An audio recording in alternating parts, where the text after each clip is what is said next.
Hello, friends. Very good morning.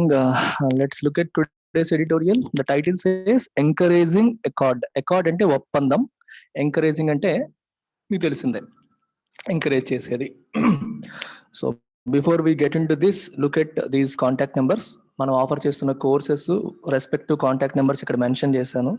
Bharati madam and Pratyusha madam, వీళ్ళిద్దరూ అడ్మిషన్స్కి responsible. You can call Pratyusha madam at this number, Bharathi madam at this number. Special offers నడుస్తున్నాయి, రెండు courses కూడా special offers నడుస్తున్నాయి. And call them and find out the details. All courses come with life time validity. అన్నిటికీ కూడా life time validity అనేది వస్తుంది. The political will shown by G7 to ensure fairness in revenue sharing is a good augury. Will అంటే అర్థం ఏంటి? Willingness అంటే చెయ్యాలి అనే దృక్పథం, సాధించాలి అన్న ఇది. అంటే ఇప్పుడు ఏదన్నా మనకి సక్సెస్ కావాలంటే పొలిటికల్ విల్ కావాలి అంటారు. పొలిటికల్ విల్ అంటే పొలిటీషియన్స్ అది చెయ్యాలని అనుకోవాలి గట్టిగా. మనం అంటాం చూడండి, way there is a will there is a way. మనసు ఉంటే మార్గం ఉంటుంది అంటాం. వాళ్ళు మనసు పెట్టడం అనేది దేంట్లో, ఎవరు? G7 countries. G7 కంట్రీస్ ఏంటి అనేది కామెంట్ సెక్షన్ లో రాయండి. Which all countries constitute G7 అనేది కామెంట్ సెక్షన్ లో రాయండి. To ensure fairness in revenue sharing. Revenue sharing విషయంలో ఫెయిర్నెస్ అనేది ఎన్ష్యూర్ చేయడానికి వాళ్ళు చూపించిన విల్ ఏదైతే ఉందో, ఇట్ ఈస్ ఏ గుడ్ ఆగరీ. ఆగరీ అంటే ఒక పాజిటివ్ సైన్, అంటే ఒక శుభ సూచకం, శుభం, మంచి జరగబోతోంది అనే దానికి అది ఇండికేషన్ అని అర్థం అనమాట. The finance ministers of G7 nations appear to have heeded to the advice to never let a good crisis go to waste when they agreed last week to set a global minimum tax of at least 15%. G7 countries చెందిన ఈ finance ministers అందరూ కూడా appear to have heeded to the advice. Heed అంటే విన్నాం, advice విన్నట్టుగా అనిపిస్తుంది. ఏంటది advice? Never let a good crisis go to waste. ఒక మంచి క్రైసిస్ ఎప్పుడు మంచిది కాదు, చెడ్డదే. క్రైసిస్ అంటేనే సంక్షోభం ఎప్పుడు చెడు చేస్తుంది. కానీ క్రైసిస్ లోంచి ఆపర్చునిటీస్ పుడతాయి. COVID-19 వల్ల ప్రపంచవ్యాప్తంగా మనం ఫినాన్షియల్ క్రైసిస్ అనేది ఫేస్ చేస్తాం. ఈ క్రైసిస్ లోంచి ఒక ఆపర్చునిటీ వెతుక్కోవాలి అనేది మనకు పెద్దలు చెప్పేది. కన్వర్ట్ క్రైసిస్ ఇంటూ ఆపర్చునిటీ అంటారు. అలాగే ఈ క్రైసిస్ వేస్ట్ కాకుండా చూడాలి అనే అడ్వైస్ వీళ్ళు విన్నట్టుగా అనిపిస్తుంది.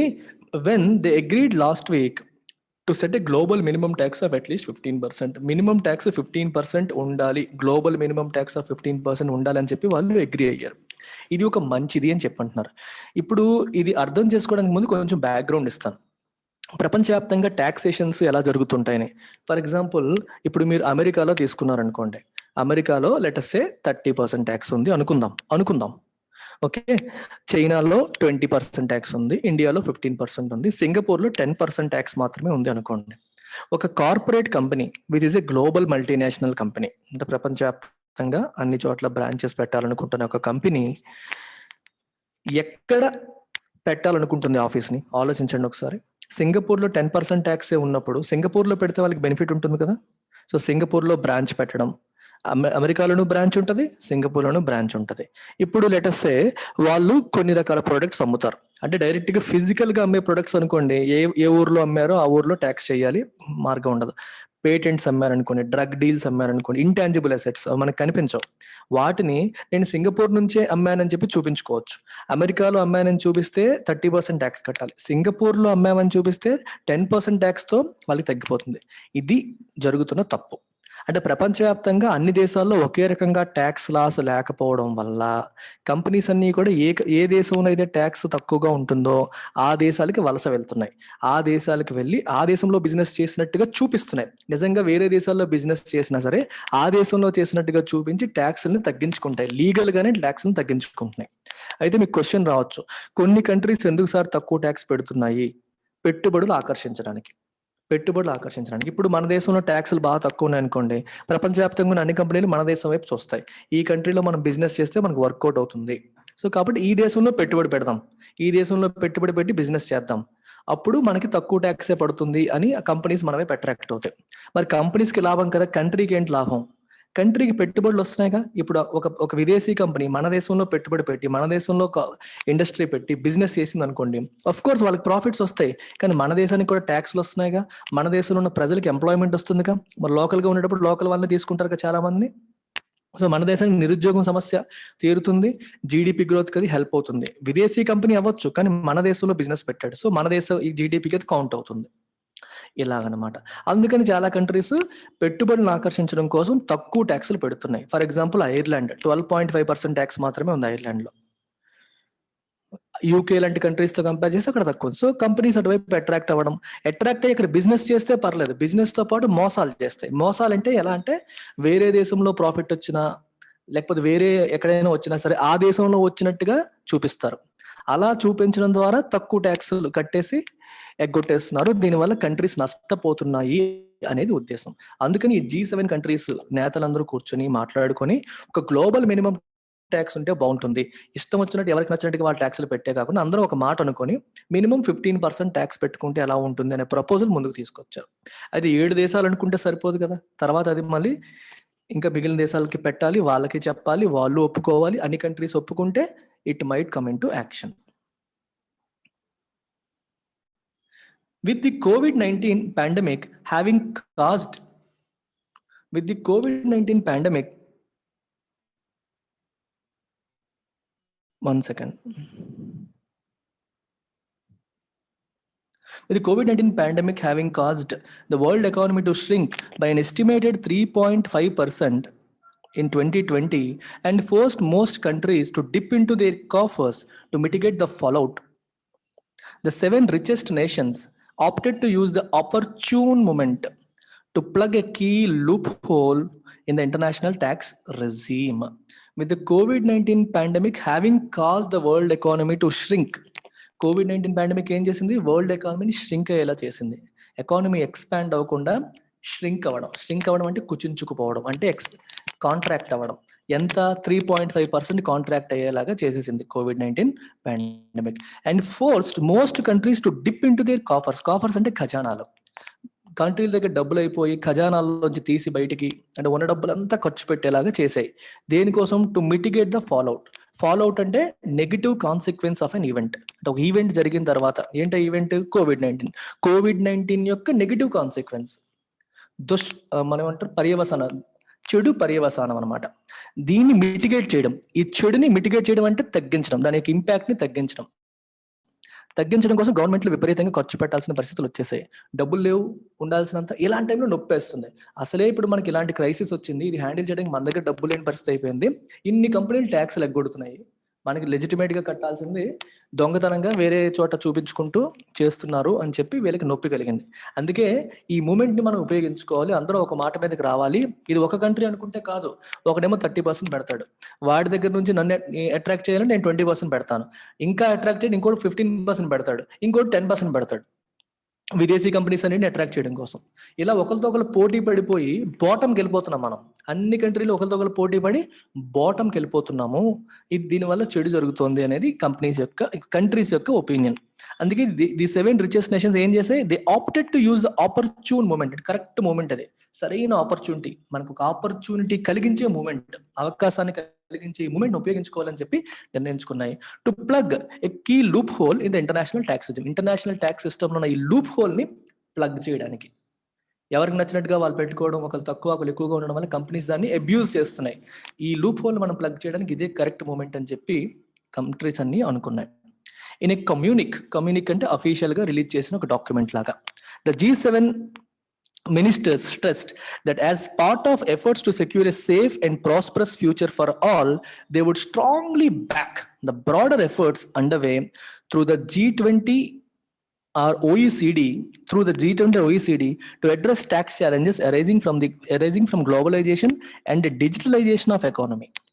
సో G7 మినిస్టర్స్ ఏమంటున్నారంటే, safe and prosperous future for all, అందరికీ సేఫ్ మరియు ప్రాస్పరస్ ఫ్యూచర్ సెక్యూర్ చేయడం కోసం దాంట్లో భాగంగా చేస్తున్న ఎఫర్ట్స్ లో భాగంగా they would strongly back the broader efforts. ఇంకా బ్రాడ్ గా మనం ఎఫర్ట్స్ పెట్టాలి అంటే మా 7 దేశాలే కాదు, మిగిలిన వాళ్ళు కూడా. ఎలా, G20 ద్వారా, G20లో ఉన్న దేశాలు, G20లో ఈ G7తో పాటు ఇంకొన్ని ఉంటాయి, ఇందులో ఇండియా కూడా ఉంటుంది. అండ్ OECD కంట్రీస్, OECDలో ఇంకా ఎక్కువ కంట్రీస్ ఉంటాయి. OECD ఫుల్ ఫామ్ ఎప్పుడు వచ్చింది అనేది మీరు కామెంట్ సెక్షన్లో రాయండి. OECD మరియు G20 ద్వారా ఎక్కువ మంది బ్రాడర్ ఎఫర్ట్స్ తీసుకొచ్చి ఈ ట్యాక్స్ ఛాలెంజెస్ని మనం అడ్రస్ చేయాలి, arising from globalisation and digitalisation of the economies. ఈ ట్యాక్స్ ఛాలెంజెస్ ఎందుకు వచ్చాయి? గ్లోబలైజేషన్. ఏ దేశంలో ఉన్న కంపెనీలు ఆ దేశంలో ఉండకుండా ప్రతి కంపెనీ విదేశాలకు వెళ్ళడం అనేది జరిగింది. ఫారిన్ డైరెక్ట్ ఇన్వెస్ట్మెంట్స్ ద్వారా గ్లోబలైజేషన్ వల్ల ప్రతి దేశంలో ఉన్న కంపెనీ వేరే దేశాల్లో బిజినెస్ చేయడం జరుగుతుంది. డిజిటలైజేషన్ కూడా జరిగిపోయింది. డిజిటల్ ఎకానమీ పెద్దదైపోయింది. అంటే చాలా వరకు ఫిజికల్ గా స్టోర్స్కి వెళ్ళి కొనడం తగ్గిపోయింది. ఈ కామర్స్ గ్రో అవుతుంది. ఇప్పుడు నువ్వు చైనా నుంచి ఒక వస్తువును ఆర్డర్ చేసుకోవచ్చు, అమెరికా నుంచి వస్తువును ఆర్డర్ చేసుకోవచ్చు, ఇండియా నుంచి ఆర్డర్ చేసుకోవచ్చు. ఇలాంటివి కూడా పెరిగిపోయాయి బాగా. డిజిటల్ ఎకానమీ బాగా పెరిగిపోయింది. ఫిజికల్ గా కాకుండా డిజిటల్ గా మనకి ఫేస్బుక్ రెవెన్యూ పెరిగిపోయింది, గూగుల్ యాడ్స్, ఇవన్నీ మనం చూస్తున్నాం. All these are part of digital economy అనమాట. ఇది కూడా విపరీతంగా పెరిగిపోయింది. The rapid and relentless march. Rapid అంటే చాలా ఫాస్ట్ గా, రిలెంట్లెస్ అంటే వితౌట్ ఎనీ గ్యాప్ ఇవ్వకుండా, ఎడతెరిపి లేకుండా అంటాం.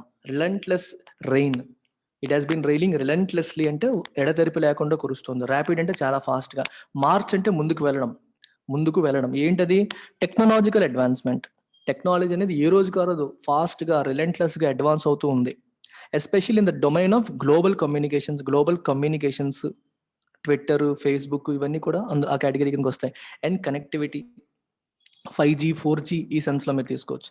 Has resulted in a world economy with the digital sphere estimated in 2016 at $11.5 trillion, or over 1/6 of global GDP, is exponentially outpacing overall growth.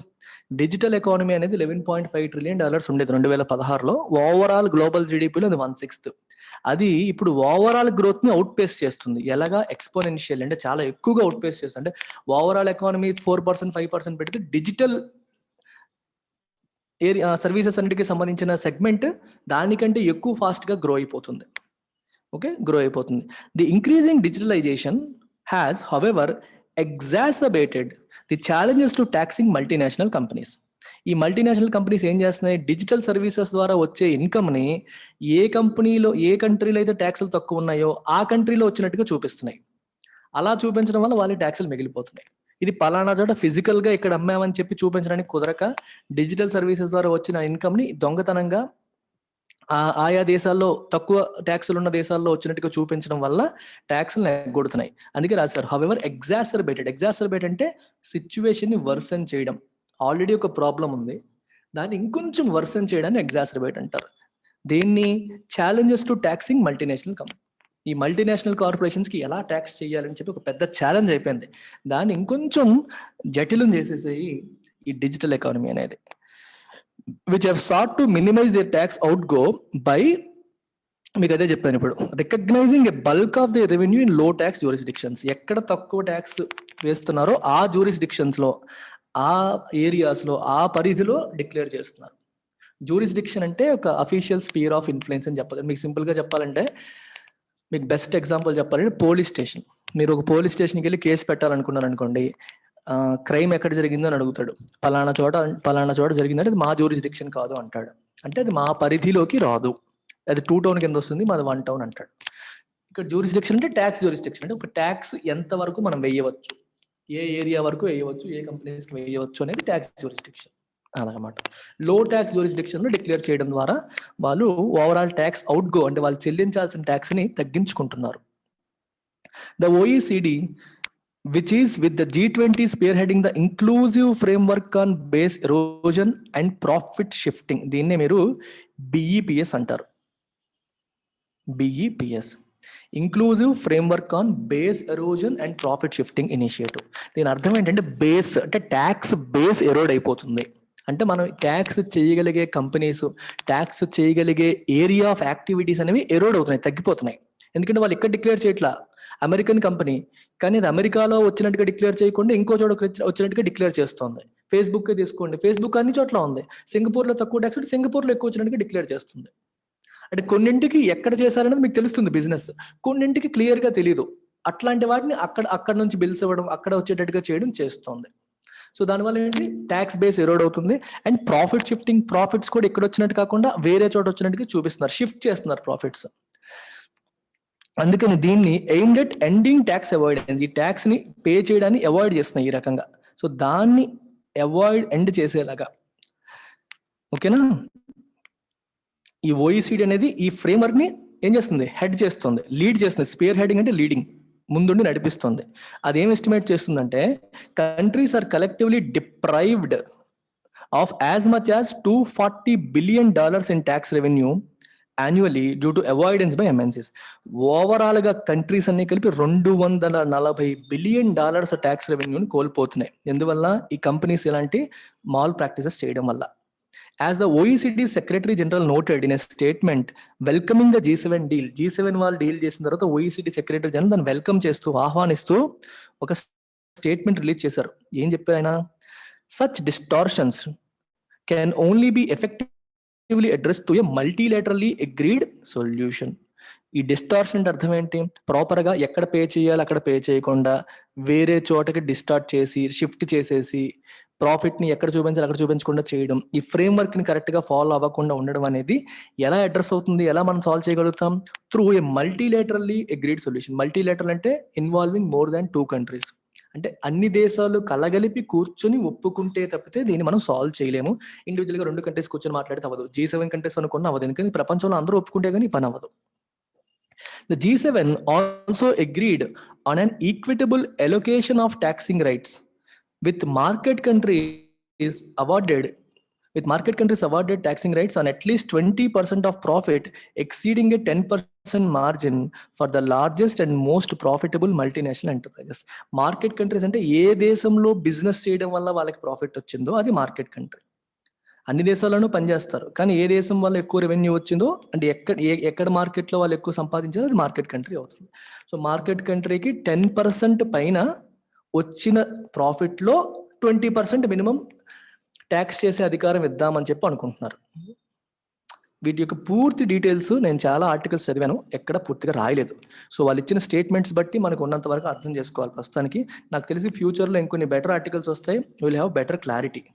So దీంట్లో ఒక ఆస్పెక్ట్ ఏంటంటే, ఇప్పుడు ఇక్కడ చెప్పిందని నేను ఎక్స్ప్లెయిన్ చేస్తాను ఏం జరుగుతుంది అనేది. ఇప్పుడు ఒక కంపెనీకి 100 కోట్లు టర్న్ ఓవర్ వచ్చింది అనుకోండి, వాళ్ళకి లెటస్ సే 15% మార్జిన్ వచ్చింది అనుకోండి. అంటే అర్థం ఏంటి? 15 కోట్లు లాభం. ఇందులో 10% మార్జిన్ అంటే ఎంత? 10 కోట్లు.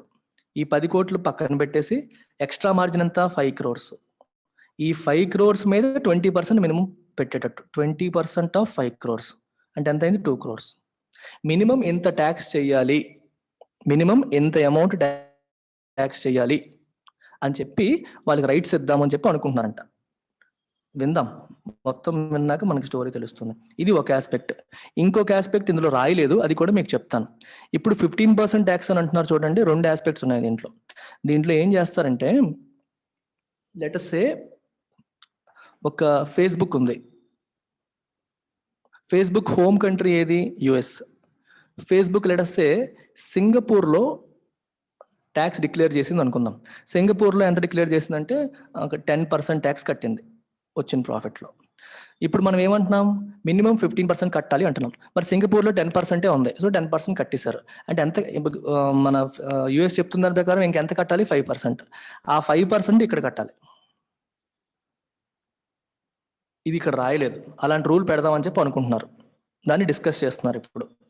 ఒకవేళ వేరే కంట్రీలో మీకు తక్కువ ట్యాక్స్ ఉంటే తక్కువ ట్యాక్సే కట్టండి, కానీ 15% కంటే ఎంత తగ్గిందో ఆ ఎక్స్ట్రా అమౌంట్ ఏదైతే ఉందో అది మీరు హోమ్ కంట్రీలో కట్టాలి అని చెప్పి రూల్ పెడదామని అనుకుంటున్నారు. ఇప్పుడు ఆలోచించండి, ఇలా రూల్ పెడితే ఫేస్బుక్ సింగపూర్లో ఎందుకు డిక్లేర్ చేస్తుంది? అక్కడ 10% కదా అని చెప్పి డిక్లేర్ చేస్తుంది.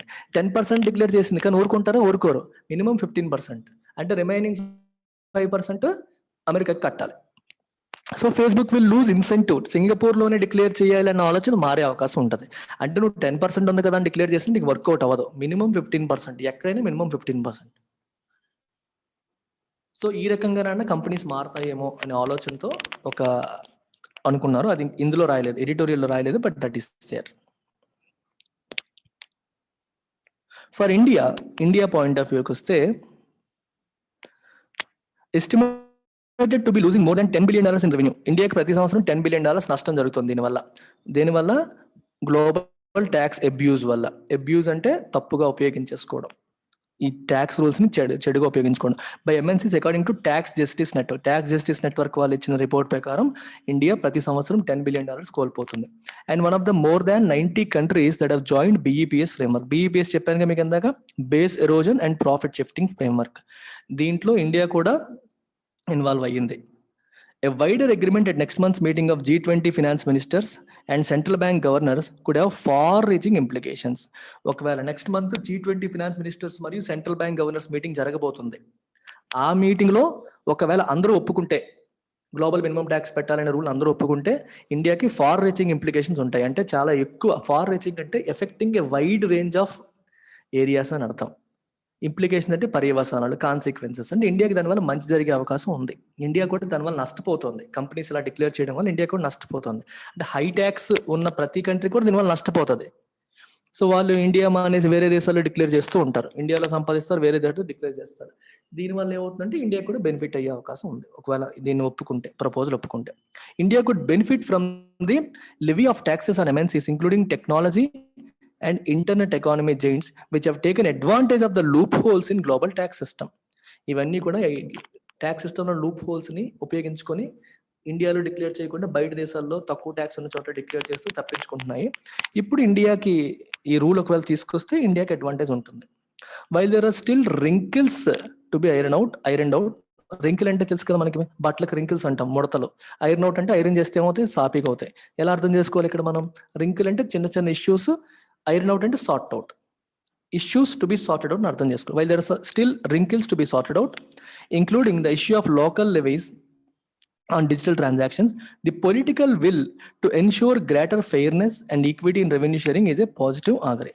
ఇంకొన్ని ఇష్యూస్ ఉన్నప్పటికీ కూడా, రైట్, ఇంకొన్ని ఉన్నప్పటికీ కూడా పొలిటికల్ విల్ ఏదైతే ఉందో, రాజకీయంగా అందరూ అన్ని దేశాలు రాజకీయ నాయకులు కలిపి ఒక విల్లింగ్నెస్ చూపిస్తున్నారు ప్రాబ్లమ్ సాల్వ్ చేయాలని చెప్పి. దీనికి టు ఎన్ష్యూర్ గ్రేటర్ ఫెయిర్నెస్ ఉండేలాగా చేయడానికి ఈక్విటీ ఉండాలి.